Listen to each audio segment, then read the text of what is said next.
Bonsoir et bienvenue sur les légendes de Monsieur Lee. Merci d'être là, fidèles ou nouvelles et nouveaux. Merci à vous qui arrivez peut-être pour la première fois et à vous qui revenez chaque semaine dans ce petit espace de calme et de rêves partagés. Je tiens à m'excuser par avance si vous écoutez ce conte avec de la publicité. Nous nous approchons avec grande joie des 1000 abonnés, mais tant qu'il n'y a pas 1000 abonnés, je ne peux pas agir sur le fait qu'il y ait de la publicité ou non. Aussi, je vous remercie pour votre soutien et vous invite à vous abonner. Ce soir, je vous emmène en Mongolie, dans les steppes infinies, là où le vent parle plus fort que les hommes, là où les silences sont habités, là où les chants n'ont pas besoin de mots. C'est une traversée lente, douce et intérieure. On y parle de transmission, de souffle, de mémoire, de lignée, mais surtout, on y apprend à écouter. Écouter ce qui vit en nous, ce qui a été et ce qui nous relie, sans bruit, sans urgence. C'est une légende sur l'oubli et sur ce qui reste quand tout a été déposé. Je vous souhaite une belle écoute, installez-vous confortablement, laissez-vous porter. En route. Dans une vallée ouverte comme une paume tournée vers le ciel, là où les herbes hautes dansent sans cesse sous le vent, une enfant vint au monde sous une lune blanche, d'un blanc presque translucide, comme si elle hésitait encore à être. Elle naquit sans un cri, ni plainte ni gémissement, seulement le souffle du vent, curieusement apaisé ce soir-là, comme si lui aussi retenait son haleine. Les femmes présentes autour du foyer échangèrent des regards silencieux. On ne savait si c'était de la crainte ou du respect. Le père, lui, resta immobile, les yeux ouverts dans l'ombre, comme s'il avait déjà entendu cet instant bien avant qu'il n'advienne. L'enfant ouvrit les yeux, et dans ses prunelles noires, il y avait quelque chose de très ancien, quelque chose qui avait dormi longtemps. Les chevaux, au loin, hennirent doucement. Les chiens ne jappèrent pas, la steppe tout entière sembla suspendue à cet instant muet, comme si une mémoire profonde venait de se réincarner là, dans ce petit corps chaud blotti contre la peau du monde. On la nomma plus tard, mais au début, on la laissa sans nom, car comment nommer ce qui vient d'un lieu que personne ne sait désigner?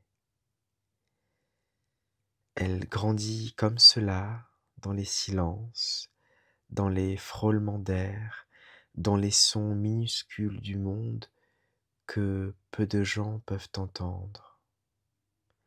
Les craquements d'un tronc sous la lune, la respiration d'un lézard endormi, la plainte d'une pierre que l'on retourne.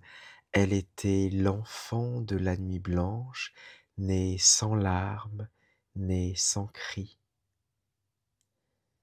Et même si nul ne l'exprima, chacun sentit au fond de lui que cette naissance portait quelque chose de différent, quelque chose qui ne s'apprend pas, qui ne s'explique pas, quelque chose qui traverse. Son père, on le disait né entre deux mondes. Il avait dans la voix le timbre des oiseaux de nuit et dans les mains la chaleur de la terre noire. Les anciens le reconnaissaient. Il n'était pas seulement un chaman, il était un passeur, un homme capable de parler au feu sans se brûler et de lire le ciel sans l'interroger. Il n'usait jamais de mots inutiles, et quand il marchait, même les pierres semblaient se taire. On racontait que, jeune, il avait passé 7 jours et 7 nuits au pied d'un rocher sans boire ni manger, jusqu'à ce que l'esprit du lieu lui confie un secret. Il ne révéla jamais lequel. C'est dans cet homme que l'enfant silencieuse avait pris racine. Il ne la berçait pas, il ne la nommait pas, mais parfois, lorsqu'il croyait être seul, il murmurait un chant ancien, un chant qu'il n'avait appris nulle part, et elle, sans bouger, l'écoutait, les yeux ouverts dans l'obscurité. Certains disent qu'il avait voulu une fille. D'autres disaient qu'il n'avait rien voulu du tout, qu'elle était venue d'elle-même, par-delà les naissances, comme une réponse lente à une question ancienne. Elle grandissait dans la yourte comme un souffle discret, entre les fumées d'herbe et les tambours suspendus. Parfois, les animaux s'approchaient d'elle sans crainte. Un faucon blessé sur le seuil, une jument qui refusait de mettre bas ailleurs que près d'elle. Les femmes du village disaient qu'elle avait le don des ombres douces. Le père ne disait rien, mais il la regardait parfois comme on regarde un feu qu'on n'a pas allumé soi-même, mais qu'on est heureux de voir brûler. Très tôt, l'enfant se mit à écouter, pas comme on écoute un récit ou une consigne, mais comme on écoute pour entendre au-delà. Ses oreilles semblaient prêtes à capter ce que d'autres oublient, les bruissements sous la terre, les craquements de la neige fine, les soupirs des choses endormies. On aurait dit qu'elle posait l'oreille contre le monde entier pour en saisir les battements lents.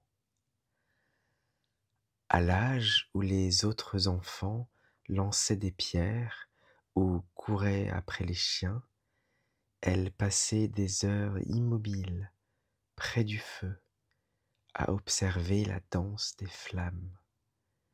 Elle ne parlait pas ou si peu, mais parfois on l'entendait murmurer des syllabes qui n'étaient ni chants ni prières, comme si elle répétait ce que le vent lui disait. Une fois, elle se pencha sur une pierre plate. Elle y resta si longtemps que l'ombre l'enveloppa, et quand son père la retrouva, elle leva les yeux vers lui et dit : « Elle a froid, celle-là, il faut la recouvrir. » Il ne demanda pas à qui, il posa sa cape sur la pierre et resta à ses côtés. Elle parlait peu aux humains, mais les éléments semblaient lui répondre. Quand elle dormait, la pluie ne frappait jamais sa toile, et quand elle pleurait, ce qui était rare, le tonnerre grondait au loin, puis se taisait. Une ancienne du village l'appela un jour celle qui entend à travers les choses. Mais ce surnom ne resta pas. L'enfant ne cherchait pas qu'on la désigne. Elle cherchait simplement à écouter plus profond que le silence. Et si elle avait peur de ce qu'elle entendait parfois, ces gémissements sourds dans les eaux du monde, ces appels venus des bêtes mortes ou des reines ou des racines oubliées, elle ne le montra jamais. Elle gardait tout en elle, comme un tambour creux qui attend qu'on l'effleure. Sa mère était morte le jour de sa naissance, et cette absence flotta autour d'elle comme un voile invisible que nul ne parvenait à soulever. On ne parlait pas, ou si l'on en parlait, c'était avec des gestes plus qu'avec des mots, des gestes qui coupaient le fil des phrases comme pour empêcher que le souvenir ne s'échappe trop loin. On racontait que sa mère avait eu les mains très fines, qu'elle chantait le soir parfois avec une voix qui faisait taire les enfants, qu'elle aimait le lait chaud, les pierres rouges et les nuages qui s'étirent. Mais ce ne furent jamais que des échos pour la fille. Elle n'avait ni odeur, ni toucher, ni souffle à se rappeler. Ce vide-là, personne ne le voyait, mais il était là, en elle, vaste comme une plaine sans feu. Elle ne le nommait pas, elle ne le pleurait pas, mais elle portait cette absence comme on porte un tambour que nul n'a encore frappé. Un jour, en jouant seule près du torrent, elle découvrit un galet plus chaud que les autres. Elle le prit dans ses mains et sentit une chaleur douce remonter jusqu'à ses épaules. Elle ne le comprit pas, elle ne dit rien, mais ce soir-là, elle dormit en tenant la pierre contre sa poitrine. Son père ne lui parlait jamais de sa mère. Il ne l'avait jamais fait, même quand elle était toute petite. Mais parfois, à la tombée du jour, il allumait un feu plus vif que d'ordinaire, et il regardait les flammes longtemps, comme si quelqu'un s'y trouvait. Alors, elle venait s'asseoir tout près, en silence. Il ne disait rien, mais quelque chose passait, une présence, un lien, une paix sans parole, et ainsi grandissait-elle, entre les voix qu'elle entendait et celles qu'elle n'avait jamais connues, avec, au creux du ventre, un vide qu'elle apprenait à écouter sans le remplir, car dans ce vide, il y avait aussi un espace, et dans cet espace, un jour, peut-être, un chant. Quand vint l'âge des premières initiations, les anciens du village dirent qu'il était temps d'apprendre à nommer les esprits du feu, à battre le tambour sans le briser, à tracer dans la cendre les cercles invisibles. Son père, sans la presser, prépara pour elle une peau de daim, un collier d'os polis, un tambour fait d'écorce et de silence. Mais elle détourna les yeux, elle ne le voulait pas, non par rébellion, mais parce que ce chemin-là, tracé pour elle, lui semblait appartenir à un autre souffle. Elle n'avait pas envie d'être chamane comme son père. Elle voulait comprendre les ombres qu'elle portait, non les dompter. Elle voulait écouter sans répondre, voir sans être vue, sentir sans devoir guérir.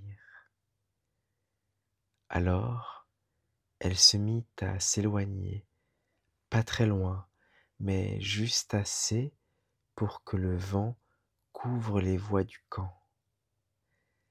Elle passait ses journées dans les creux des collines, à parler aux nuages, à enterrer des objets sans raison, à dessiner des formes dans la poussière qui disparaissaient avant qu'elle ait fini.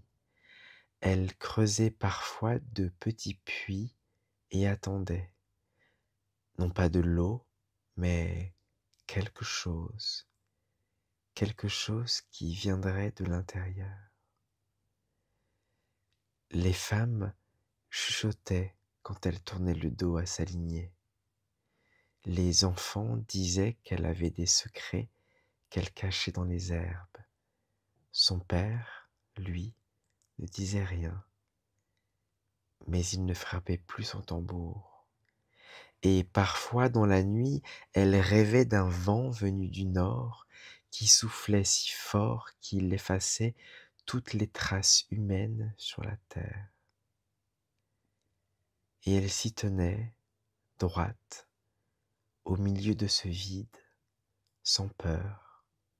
C'était un refus, oui, mais un refus doux, un refus comme un feu qui ne veut pas encore brûler, mais qui couve, un refus qui attend un autre appel.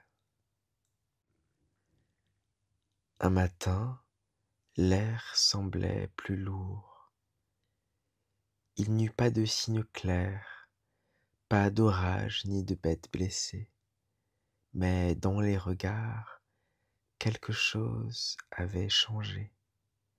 Les enfants jouaient moins fort, les anciens, silencieux, levaient les yeux vers les collines, comme s'ils attendaient que quelque chose descende.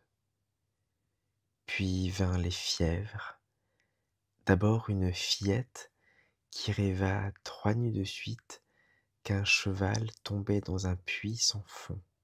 Dans les flammes, elle crut voir passer une ombre, fine, souple, légère, la même silhouette que dans ses rêves d'enfant. Là où les autres voyaient la maladie, elle sentit un appel. Quelque chose voulait être vu, quelque chose voulait être reconnu. Mais elle ne dit rien, elle retourna s'allonger, les yeux ouverts dans le noir, et dans ce silence tendu, quelque chose en elle commença à s'ouvrir. Ce fut une nuit sans lune, mais l'obscurité n'était pas vide. Elle était peuplée de bruissements, de murmures, d'ombres glissantes. La jeune fille s'endormit tard, les yeux brûlants de silence, et dans le sommeil, quelque chose vint. Une femme se tenait devant elle, vieille comme les collines, droite comme un tronc vivant. Sa peau avait la teinte de la cendre tiède, ses cheveux noirs striés d'argent flottaient lentement autour d'elle comme des ailes déployées. Elle portait une tunique faite d'écorce cousue entre elles par du fil de vent, et dans son regard, il n'y avait ni douceur ni dureté, mais la présence nue de ce qui sait depuis longtemps. Elle parla sans bouger les lèvres, et ses mots résonnèrent dans le corps plus que dans l'air. Tu as écouté, tu dois maintenant marcher. La jeune fille voulut répondre, mais dans sa bouche, ne trouva pas de son. La vieille femme lui tendit une pierre blanche, aussi lisse que la paume d'un enfant. Celle qui appelle n'attend plus, tu dois venir. Alors elle vit derrière la femme une montagne immense, mais elle n'était pas faite de pierre, elle était faite de voix très anciennes qui chantaient bas comme le vent dans les entrailles d'un tambour, et dans ce chant une douleur, une mémoire, une promesse. Quand elle s'éveilla, l'aube n'était pas encore levée, le feu était éteint, mais le ciel, lui, semblait allumé de l'intérieur.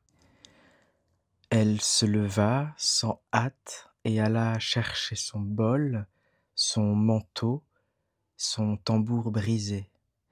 Elle savait que le rêve n'était pas un rêve et que l'appel, cette fois, ne pouvait plus être ignoré. Elle marcha vers la montagne sans nom, là où les voix la réclamaient, et en elle, pour la première fois, quelque chose ne résistait pas. Elle ne dit rien à personne, pas même à son père, qu'elle contourna doucement au petit matin, comme on contourne une bête endormie pour ne pas la réveiller. Le vent était léger, mais portait cette odeur particulière des jours où quelque chose bascule. Une senteur de terre mouillée, de laine fumée et de pierres prêtes à se souvenir. Elle emporta peu de choses, un bol de bois poli par les années, un morceau de lait fermenté, enveloppé dans un linge de lin, et son tambour, brisé depuis l'enfance, mais qu'elle n'avait jamais voulu abandonner. Autour de la yourte, les chiens dormaient encore. Les herbes s'inclinaient au passage de ses pas, et tout le monde semblait retenir son souffle. Elle ne regarda pas en arrière, car ce qu'elle quittait n'était pas un lieu, mais un ancien silence, et dans ce silence, il y avait son enfance, ses refus, ses peurs, et ce vide qu'elle avait porté comme un manteau invisible. Elle marcha, longtemps, d'abord dans les prairies claires, où les herbes lui chatouillaient les mains, puis dans des terres plus rudes, où les pierres la forçaient à écouter ses pieds.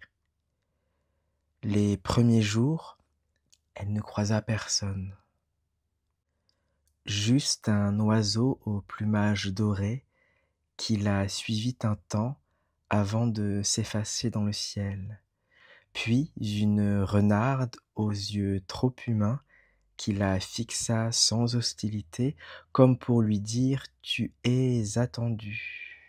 Le soir, elle dormait sans feu, enveloppée dans sa cape, écoutant les chants invisibles que la nuit fredonnait à ceux et celles qui savaient encore entendre.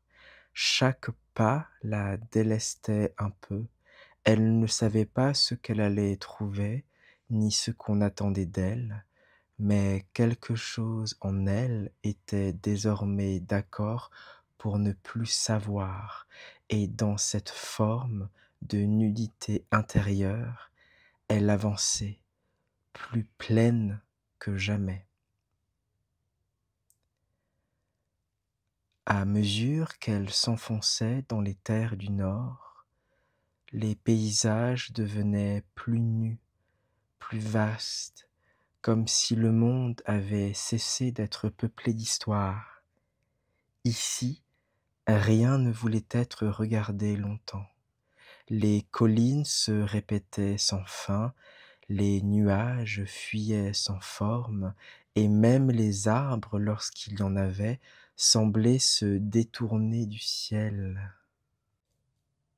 Mais ce n'était pas cela qu'il éprouvait, c'était le vent, pas le vent joueur de l'enfance, ni celui qui porte les odeurs du lait chaud ou des feux de bois, non, un vent ancien, venu d'avant les hommes, un vent qui sait.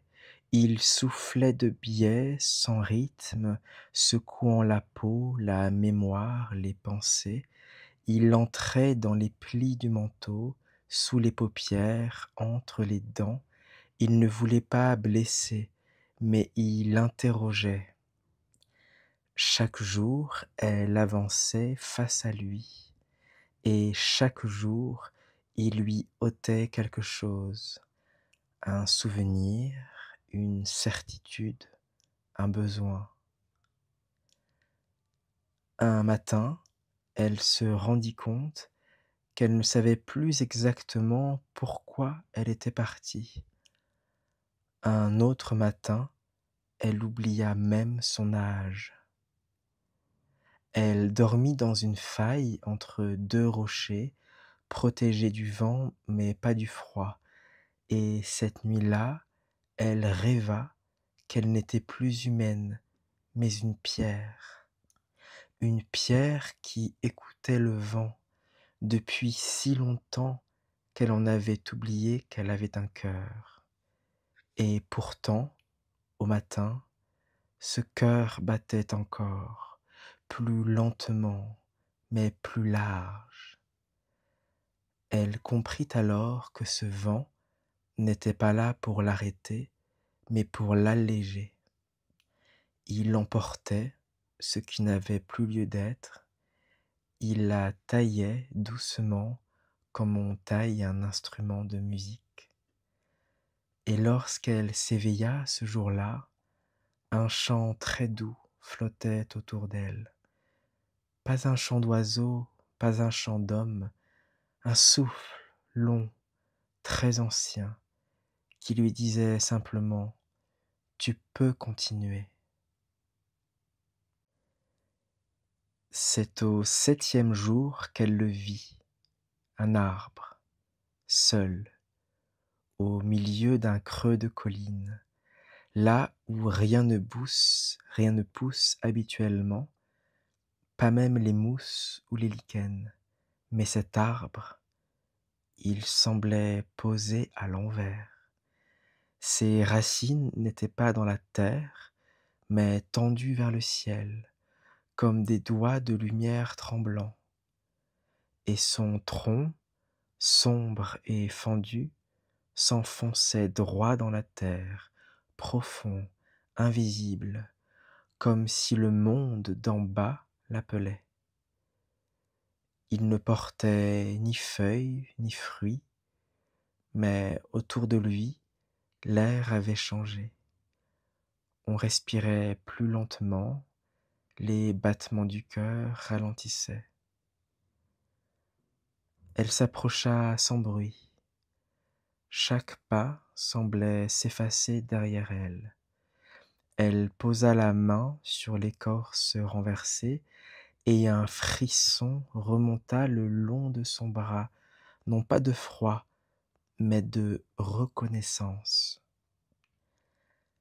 Elle ne savait pas ce qu'elle devait faire, mais elle sut qu'elle devait rester. Alors, elle s'assit, elle posa son tambour à côté d'elle, sans y toucher, elle ferma les yeux, et les voix commencèrent. D'abord faibles, comme des filets d'eau sous la roche, puis plus claires, des voix sans langue, des voix sans visage, des voix qui ne demandaient rien, mais qui chantaient ce qui avait été. Des fragments de naissance, de mort, d'amour tu, de départs ratés, de pardons oubliés. Elle resta là 3 jours et 3 nuits, sans manger, sans bouger, Seule la pierre blanche du rêve qu'elle tenait encore dans sa main restait tiède. À la fin du troisième jour, elle entendit une dernière voix, douce, basse, presque familière. Quand tu seras prête, descends. Et quand elle rouvrit les yeux, les racines frémissaient au-dessus d'elle comme des plumes caressant le ciel. Après l'arbre retourné, la terre se fit plus dense. Le ciel, lui, devint plus haut, plus pâle, comme s'il ne voulait plus peser sur elle. Elle marcha sans attente, portée par une sensation d'écoute aiguë, comme si le monde lui chuchotait dans les talons. Ce n'est pas elle qui trouva la grotte, c'est la grotte qui s'ouvrit à elle. Une faille à demi cachée par un rideau de ronces séchées que le vent fit frémir à son passage. Derrière, une obscurité souple, accueillante.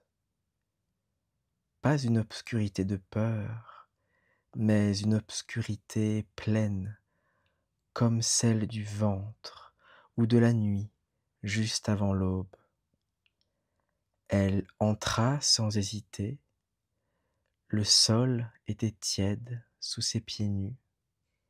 Les parois, veinées de reflets ocre et noirs, semblaient respirer lentement.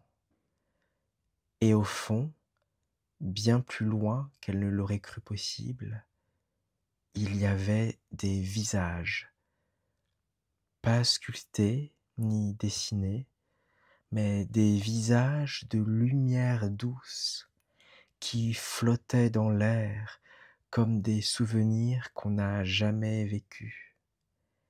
Il n'avait pas d'yeux, mais il la voyait. Il n'avait pas de voix, mais il l'appelait. Elle s'assit et les visages s'approchèrent un à un. Certains étaient jeunes, d'autres vieux comme la pluie. Certains avaient la forme d'un souffle, d'autres d'un battement, mais tous portaient en eux-mêmes le fil. Elle sentit alors que c'était sa lignée, mais pas seulement, c'était aussi des pierres, des herbes, des champs interrompus, des bêtes qui n'ont pas eu de descendance. C'était l'arbre retourné, vu de l'intérieur. Elle pleura sans bruit, et ses larmes tombaient lentement sur ses genoux, comme si elle lavait non pas une douleur, mais un oubli. C'est là que la vieille femme apparut de nouveau, mais cette fois, son visage était plus jeune. Ses traits s'étaient rapprochés de quelque chose de familier, et dans cette reconnaissance, quelque chose allait se révéler. La vieille femme s'approcha lentement.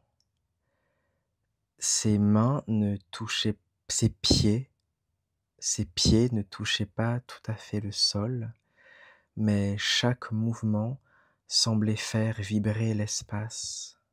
Elle ne parlait pas encore, et pourtant tout parlait en elle. Le pli de son front, la souplesse de ses mains, la lenteur infinie de son regard, et surtout cette douceur grave qui émanait de son silence. La jeune fille à genoux sentit son cœur s'ouvrir, non pas comme une fleur, mais comme une porte longtemps fermée, dont la serrure aurait enfin cédé sous la patience. Elle leva les yeux, et pour la première fois elle vit le visage de sa mère, ou peut-être était-ce celui de sa grand-mère, ou celui d'une autre femme encore, plus ancienne, plus vaste, qui portait en elle toutes les mères, toutes les absences, toutes les présences oubliées. Un instant, elle chercha à comprendre, mais la vieille femme posa un doigt sur ses lèvres et souffla doucement. Tu n'as pas besoin de savoir, tu sais déjà. Alors la jeune fille ferma les yeux et dans le noir de ses paupières, elle vit leur étreinte, pas celle des bras, celle des souffles mêlés, des douleurs partagées, des secrets qui ne blessent plus. Elle sentit une chaleur étrange se répandre dans sa poitrine, comme si un feu ancien avait attendu ce moment pour renaître. Non un feu de colère ni de devoir, mais un feu qui apaise, qui reconnaît, qui remercie. Et alors elle murmura: Je suis venue. Et la femme répondit sans voix: Je t'attendais. Les visages dans la grotte se dissipèrent lentement, comme du brouillard qui se retire après la pluie. Le sol devint plus clair, le silence plus doux. Quelque chose avait été lavé, non par oubli, par présence. Elle n'avait plus besoin de nom, plus besoin de preuves. Elle était là, pleinement, paisiblement. Et quand elle rouvrit les yeux, la vieille femme n'était plus là, mais dans la pierre blanche posée devant elle, le visage de la paix restait inscrit. Elle resta encore un jour, peut-être deux. Le temps ne se comptait plus, il avait cessé d'avoir des bords. Le jour et la nuit se fondaient comme de l'eau tiède, et le battement de son cœur remplaçait toute mesure. Elle n'attendait plus rien, elle recevait. La grotte n'était plus un lieu, c'était un souffle, un creux dans le monde où tout s'inverse. Ce qu'on croyait solide devint fluide, ce qu'on croyait vide se met à vibrer. Et c'est dans ce creux qu'elle a pris le silence. Pas celui de l'absence, mais celui qui contient. Le silence des graines sous la terre, le silence des eaux après la danse, le silence des regards partagés entre les vivants et les morts. Un matin, elle s'éveilla et trouva posée près de son tambour une plume d'aigle. Elle la prit entre ses doigts et au contact de sa légèreté, elle comprit, ce n'était pas le poids qui donne la force, mais la justesse.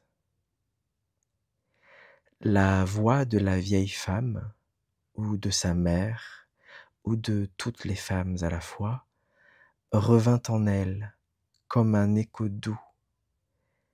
Écoute avec la poitrine. Alors, elle posa la main sur son cœur, et là, elle entendit, pas des mots, mais des ondulations, des modulations intérieures, comme un lac traversé par un vent invisible. Chaque mouvement du monde devenait lisible à travers ce centre, le frémissement d'un caillou, le tremblement d'un souvenir lointain, le désir d'un animal blessé, la fatigue même d'une âme encore attachée à son nom.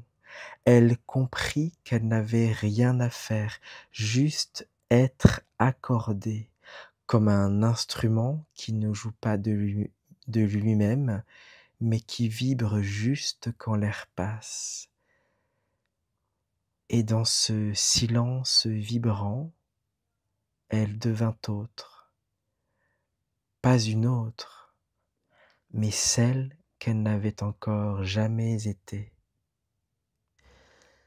Elle n'avait jamais aimé chanter.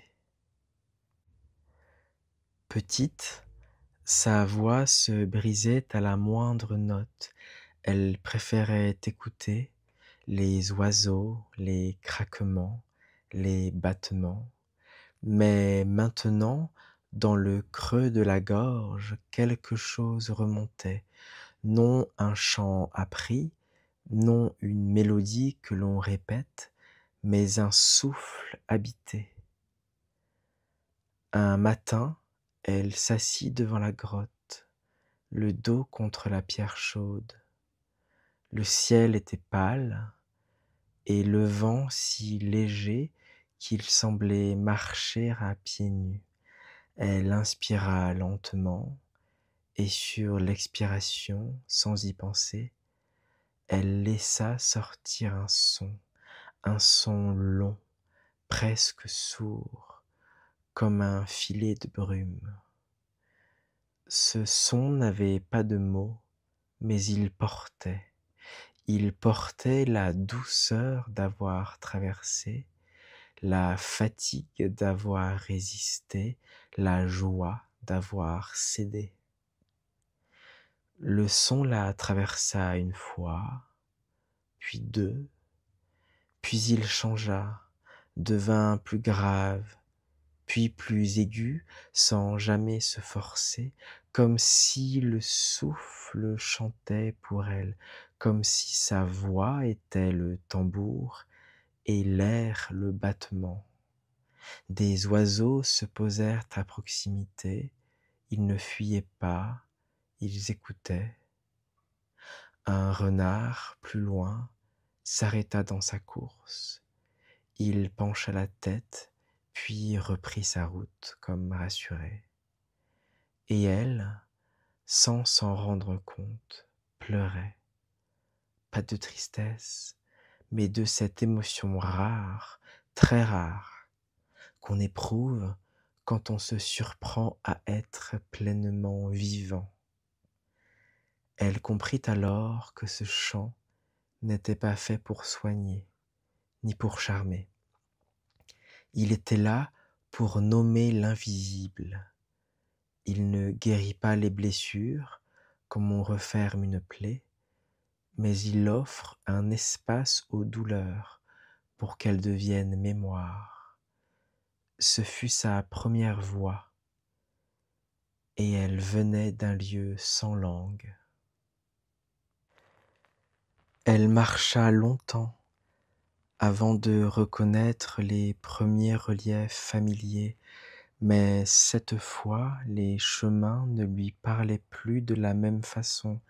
Chaque pierre semblait posée un peu autrement, chaque arbre plus ancien, comme si le monde avait bougé pendant son absence, ou qu'elle était désormais capable de sentir son mouvement lent et secret. Elle n'avait rien rapporté, sinon la plume d'aigle, la pierre blanche et son souffle accordé. Le tambour restait brisé, mais il ne lui semblait plus incomplet. Il était devenu un témoin, un frère silencieux. Elle s'arrêta un instant, juste avant la crête.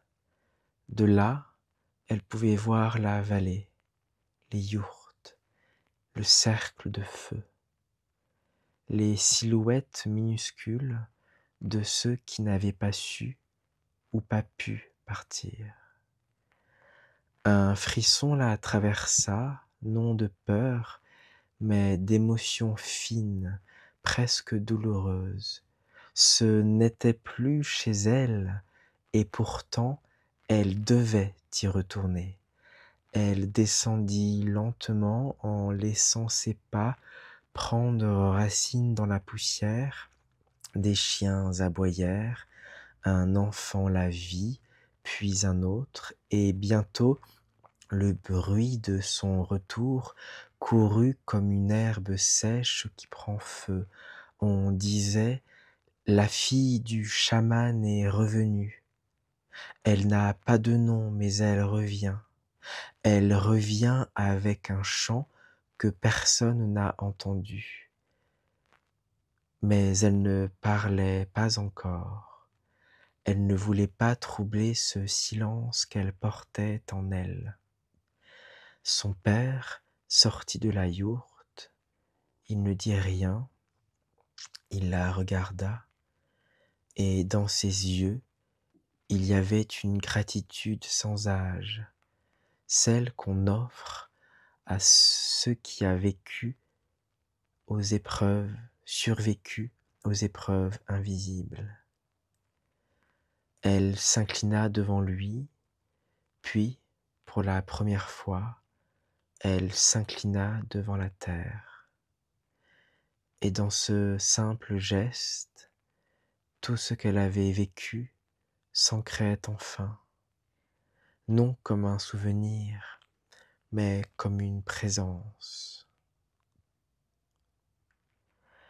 Il ne restait plus beaucoup de jours. Elle le sentit tout de suite, à la façon dont il posait ses mains, à la lenteur avec laquelle il regardait les braises. Son corps n'était pas encore faible, mais son souffle s'amenuisait, comme une flamme qui sait que l'huile touche à sa fin. Il ne posa aucune question, pas sur son voyage, pas sur ses absences. Il savait sans savoir, et cela suffisait. Les soirs devinrent plus silencieux encore, mais c'était un silence doux. Ils s'asseyaient ensemble, souvent sans se toucher, à contempler le feu ou l'ombre du monde qui tournait autour d'eux. Un matin, il lui tendit le tambour, celui qu'il n'avait plus frappé depuis des lunes. Elle hésita, il insista du regard, et elle le prit. Mais au lieu de jouer, elle le posa contre elle. Le tambour résonna légèrement sous son cœur, comme s'il reconnaissait en elle une nouvelle cadence. Ce soir-là, il dormit longtemps, puis il ne se réveilla pas. Elle ne pleura pas tout de suite, elle resta près de lui, assise, la plume d'aigle dans ses cheveux, le tambour posé sur ses genoux. Ce n'était pas une perte, c'était un passage. Elle sentait encore son souffle dans la yourte. Pas comme un fantôme, non, mais comme une couche de chaleur qui ne voulait pas partir. Le lendemain, elle marcha seule dans les collines, et là, portée par le vent, elle entonna le chant du souffle pour lui. Ce fut son deuil, ce fut son offrande, car dans la mort, il lui avait laissé l'espace pour devenir. Ce fut une fillette, à peine haute comme la cuisse d'un cheval. Elle ne parlait plus, ne mangeait plus, Depuis des jours, elle restait couchée, le regard tourné vers quelque chose qu'aucun adulte ne pouvait voir. La jeune femme, car on ne l'appelait plus tout à fait fille à présent, ne s'était pas annoncée comme guérisseuse. Elle n'avait pas repris le titre de son père. Elle n'avait pas frappé de tambour ni allumé d'encens. Elle s'était simplement approchée. Elle s'agenouilla, posa le tambour à ses côtés et regarda longuement l'enfant, pas pour chercher ce qui n'allait pas, mais pour l'accueillir entière. Puis, sans toucher, elle tendit les mains au-dessus du petit corps et laissa son souffle s'accorder au sien. Rien ne se passa, ou presque rien. Un battement, très léger, comme si au fond de la poitrine de la fillette, un oiseau avait bougé une aile. Alors, doucement, elle chanta. Pas un chant de pouvoir, un chant du souffle, celui qui ne promet rien, mais accompagne. L'enfant ne bougea pas, mais lentement, elle ferma les yeux, et un soupir long s'échappa de ses lèvres. Un soupir comme un retour. La jeune femme resta là longtemps, même après que la fillette se soit endormie. Elle veillait, non par devoir, mais parce que la paix, quand elle s'installe, mérite d'être honorée. Le lendemain, l'enfant demanda à manger, et personne ne prononça le mot de guérison, mais chacun comprit. Quelque chose avait été touché sans être brisé, et cela suffisait. Le village l'observait, d'abord de loin, avec cette prudence que l'on réserve aux êtres changés. Elle n'était plus tout à fait celle qu'ils avaient connue. Elle était revenue avec des silences plus vastes et une douceur que rien ne semblait pouvoir troubler. Les enfants s'approchaient les premiers. Ils ne posaient pas de questions, mais ils s'installaient près d'elle, comme on s'installe près d'un feu tranquille.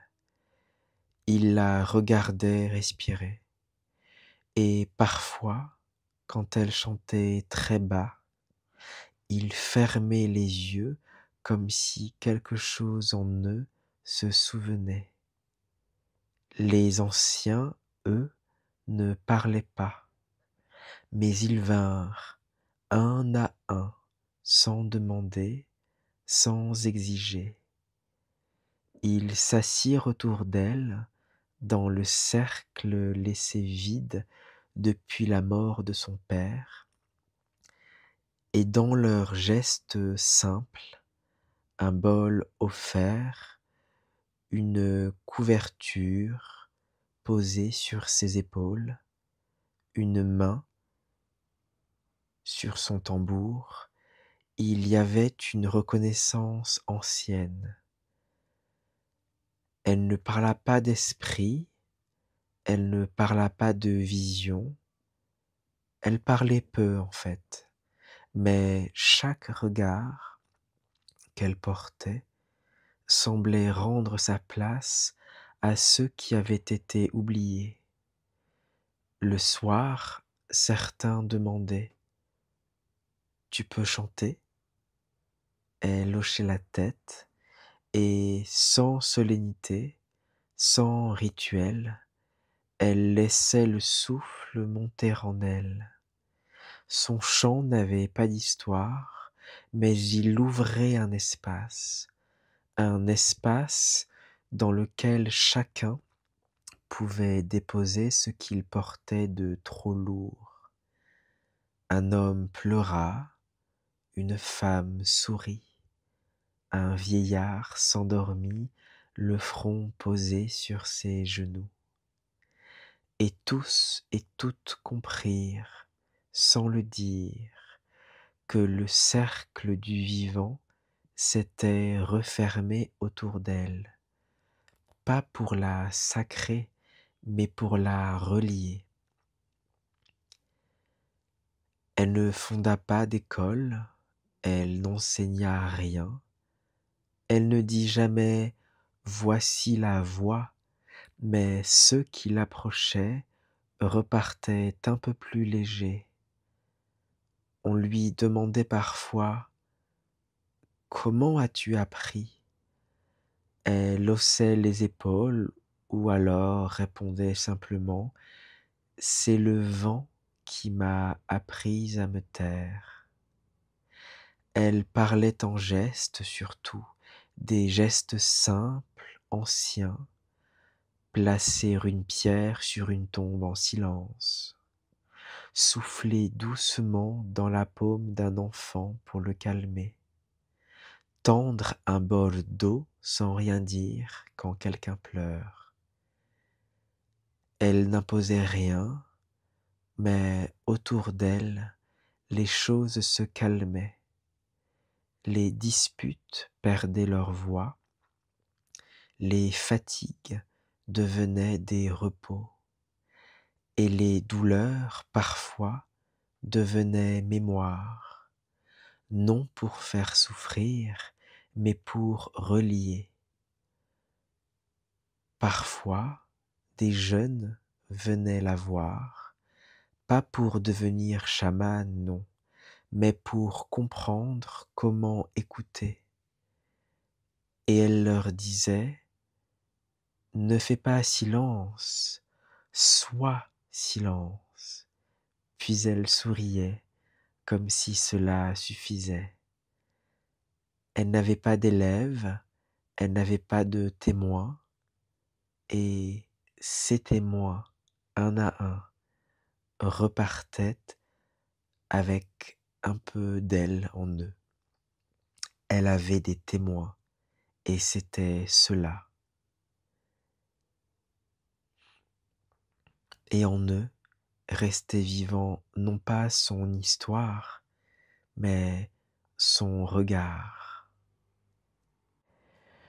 On ne savait plus si elle avait eu un nom, ou si c'était le vent qui lui en avait donné un jour, pour le reprendre plus tard, comme on donne un souffle et qu'on le laisse partir.